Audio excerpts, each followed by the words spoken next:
This is the story of an aircraft that came home by itself. Its engines were still running. Its radio still worked. Nothing appeared to be seriously wrong, except for one impossible detail. The two men flying it had vanished.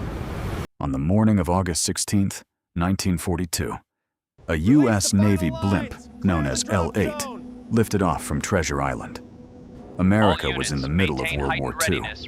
Japanese submarines had already been spotted off the west coast. So the blimp's mission was routine: patrol the California coastline, watch for enemy activity, then return to base. On board were two experienced crewmen, Lieutenant Ernest Dewitt Cody and Ensign Charles E. Adams. Shortly after takeoff, everything appeared normal. Then people on the ground noticed something strange. What The on blimp earth was is flying that? unusually low over the ocean. It circled the same area several times, as if the crew had spotted something in the water.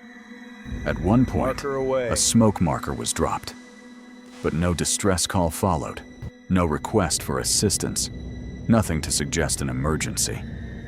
Then, the blimp changed course. Instead of returning to base, it drifted inland, uncontrolled. Residents watched as the giant airship floated silently over neighborhoods. It clipped power lines, lost altitude, and finally settled against a hillside in the town of Daly City. When Navy personnel arrived, they expected to rescue the crew. Instead, they found an empty cockpit. The engines were still running. The radio was operational. The parachutes were still on board. So were the life jackets. One cabin door was open.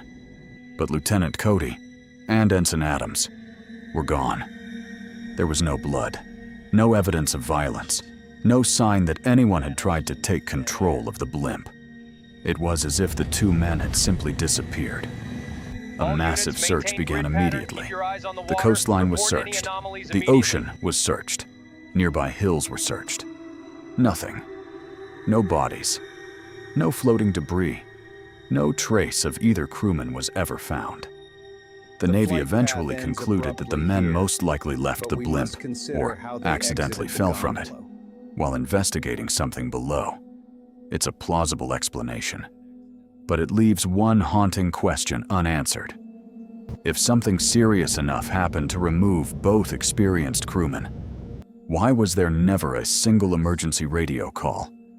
More than 80 years later, the disappearance of the L-8 crew remains one of aviation's enduring mysteries. Not because the aircraft was lost. It wasn't. Get back! It came Look out back, for the wires! landed, and waited. The mystery is what happened between the moment the crew was last seen and the moment their blimp returned, with no one left inside to fly it.